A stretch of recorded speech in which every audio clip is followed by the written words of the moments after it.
Hello Saints, welcome in again to another devotional video here near the middle of the week. I wanted to take a look today at a short passage of scripture in 2 Chronicles 16. Our main character in this story is King Asa, king of Judah, and he is being attacked, or the scripture says Baasha, king of Israel, came upon him or came up against Judah. And his response is interesting because this is really family members, Judah and Israel, two parts of the divided kingdom. But his response is to go send valuables, gold and such, to the king of Syria, Ben-Hadad, and to ask his help in fighting against Israel, which he does, and King Ben-Hadad comes and helps, comes along and helps. And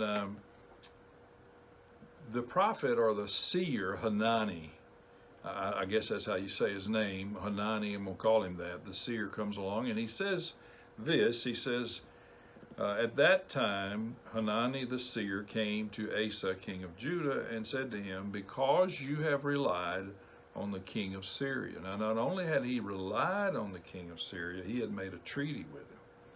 He had made a covenant with those whom God said don't make covenant with. So because you have relied on the king of Syria and you have not relied on the Lord your God, that's the key to this passage. Because you've relied on this outside influence and you have not relied on God, he said you could have had Syria, you could have captured Syria, and you could have captured the king, but they have escaped your hands. And then the prophet reminds him of two battles from earlier. He said, were the Ethiopians and the New King James says the Lubim, L-U-B-I-M, that's really the Libyans, or they're from Libya. Were they not a huge army with many chariots and horsemen? And yet, because you relied on the Lord and not someone else or some outside influence, because you relied on the Lord, he delivered them into your hand. That's the key here, saints. Are we relying on the Lord? Or are we running in a panic to find a human intervention or a human solution to our issue? Many of you, and probably a lot of you, are dealing with life situations, life circumstances today. You're facing issues with family members, friends, jobs, personal relationships. You're facing things that are challenging to you, and you're tempted in a panic to go find a human-oriented solution. Hanani is telling Asa that you have run to the king of Syria and you've relied on him and you've missed out. And he said that the Lord has shown himself before with the Ethiopians and the Libyans, and yet here we are, and you now are relying on the king of Syria. And then he says this verse that we've seen quoted many times, sometimes out of context. He says, for the eyes of the Lord run to and fro throughout the earth, throughout the whole earth, to show himself strong on behalf of those whose heart is loyal to him. The eyes of the Lord, one version there says, the eyes of the Lord roam throughout the earth, roam throughout the whole earth. Are the Lord's eyes landing on you? He says those whose hearts are loyal to him. In other words, whose hearts are completely his. We have to ask ourselves the question today, if our heart is completely God's, or are we divided in our hearts? Are we offering some allegiance to God, but we're leaving room for some other allegiance? We're leaving room for some other solution. Well, I love you, God, I trust you, God, but I'm keeping plan B as an option.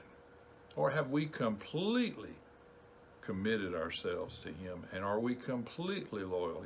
Well, the prophet says for those people, God's eyes are roaming throughout the earth. I don't think he's trying to find us, because he knows where we are.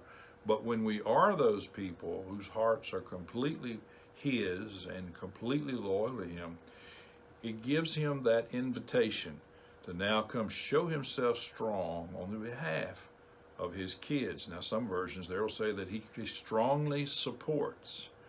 There's another version that says that he would strengthen us in that moment.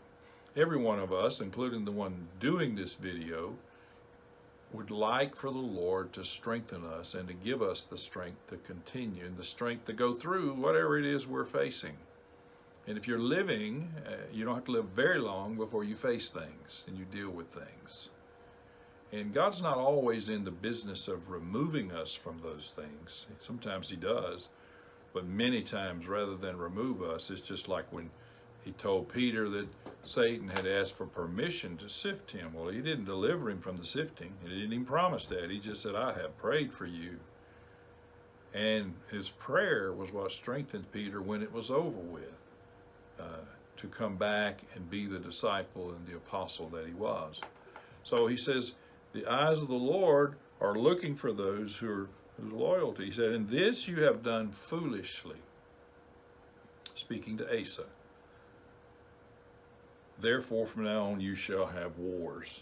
I want to just say to us today, every time we rely on something other than God, so every time we put our trust in any solution, man-made or whatever, that doesn't first start with God himself, we're going to have wars. Well, we're not going to go to war like in the traditional sense, but we're going to have conflict. We're going to have issues that are not God-born. We're going to have situations that are completely out of our control, just like King Asa. And I want to invite us, I want to invite you to be that person whom God's eyes lands on. Be that person that God finds you completely devoted to him and completely committed to him. And when you do that, you're making room for him to show himself strong on your behalf, to support you. Sometimes we have depleted our strength, and one of the reasons that we have depleted our strength is because we've been relying on our own strength to get us through. And it doesn't take long for that supply to run out. But when we rely on God, it's like the large ox and the small ox yoked together. The small ox follows along, the large ox does all of the work. And that's why Jesus could say, my yoke is easy and my burden is light. Now, God's burden is going to be light to you and to me to the degree that our hearts are completely his and that he is able to show himself strong. Well, it's interesting that story finishes up by this. Then Asa was angry with the seer and put him in prison. Don't shoot the messenger. How do you respond in a case like this? It says he was enraged at him because of this. Asa had the wrong response. He went the other direction. What direction are we going to go? Having been faced with the truth that all too often we look for a human solution when all we need to do is seek God's face. Now, sometimes God will use humans to solve our problems, and he'll use wisdom, but the wisdom that we need comes from the throne of God, not just from someone who's lived a long time. So let the eyes of the Lord land on you. Let your life, your heart, be one that is fully and completely given to God without any reservations. And then his strength will be yours. And then his strength will gird you up and help you do what you need to do and be who you need to be. And then we can all go out into this world, engaging with people, and act like somebody. You have a good week.